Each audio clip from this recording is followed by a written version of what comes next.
I've cut all the rails for the doors. As I did with the side panels, it's going to be joined with dominoes, so these ends have to be perfectly square. If they're not, you end up with a twisted door. So the best way to check is stand them on a flat surface on end and just touch the sides together. And if they're parallel, turn one round, try it again. If they're still parallel, they're fine.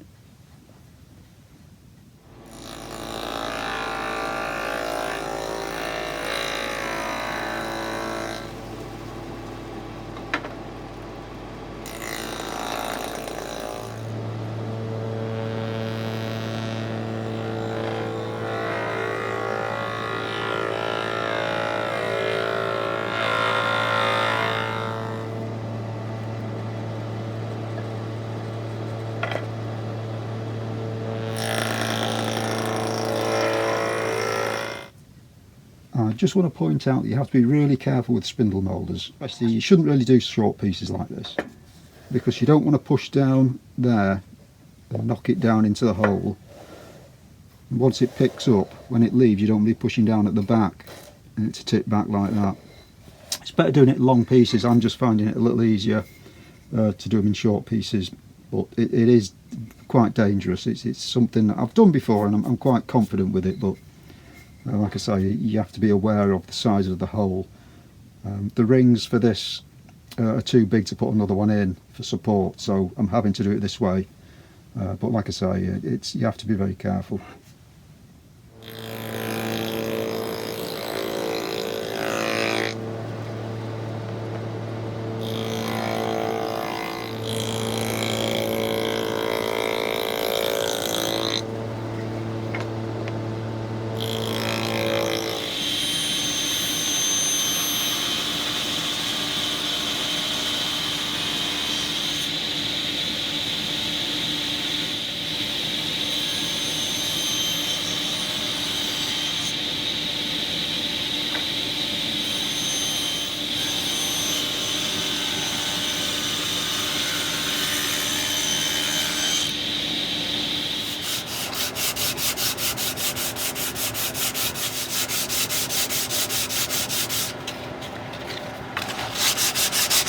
This is one of the doors for the bottom cupboard.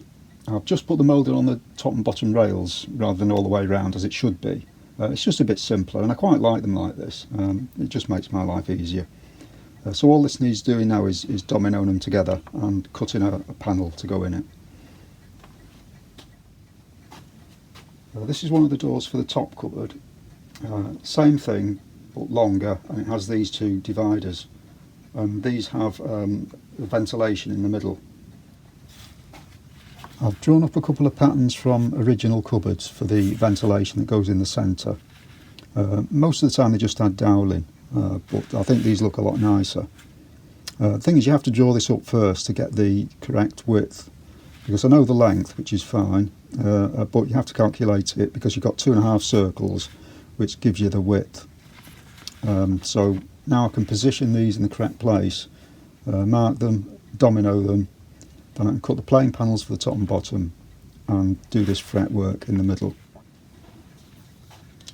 To work out the proportions, like I say, we know the length, which is 193 millimetres. So we'll put that in, 193. There's a 1/4 inch border, so call that 6 mil.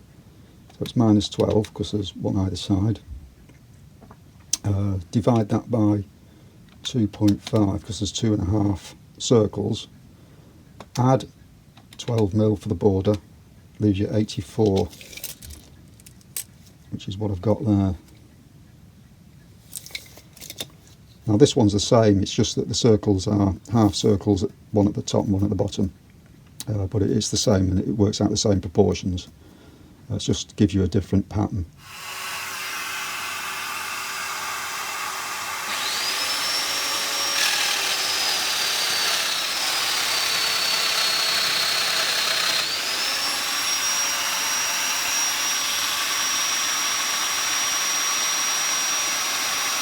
I've just noticed on this piece there's a little bit of worm damage, a bit there, and there. The other pieces are fine, the mouldings seem okay, It's a little bit sappy, but it's not soft. It's okay. So what I'm going to do, rather than set everything up to machine everything just for one piece, I think it's going to be easier if I just route out that centre section by about 4mm deep, see what's underneath, and then just glue another piece on top.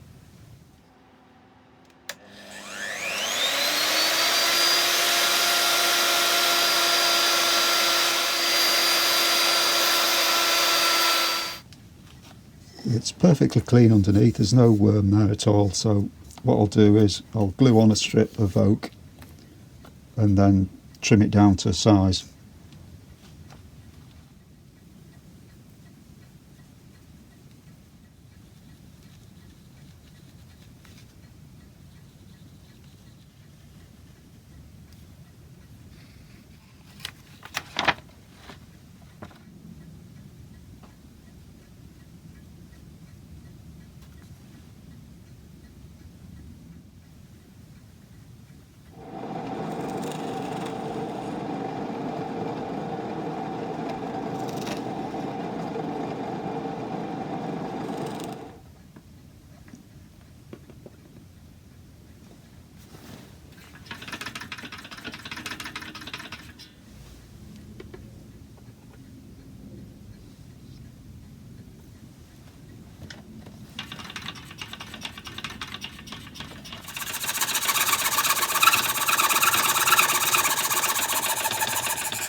This is the oak I've got for the panels.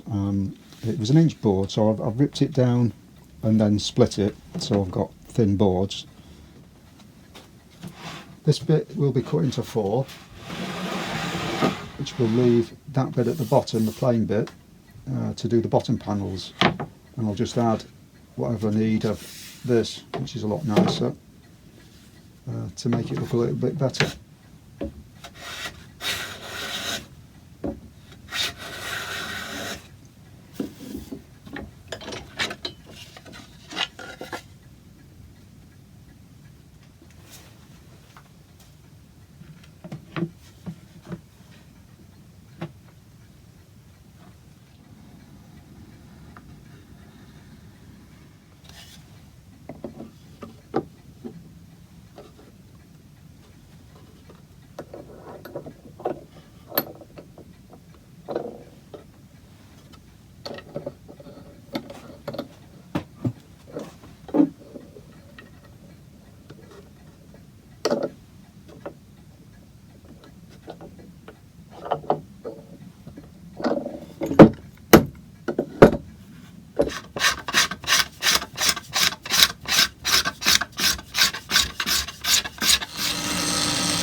if you glue this little piece in with the grain running horizontally instead of vertically as this is, when you put the rail in, it looks like a haunched tenon.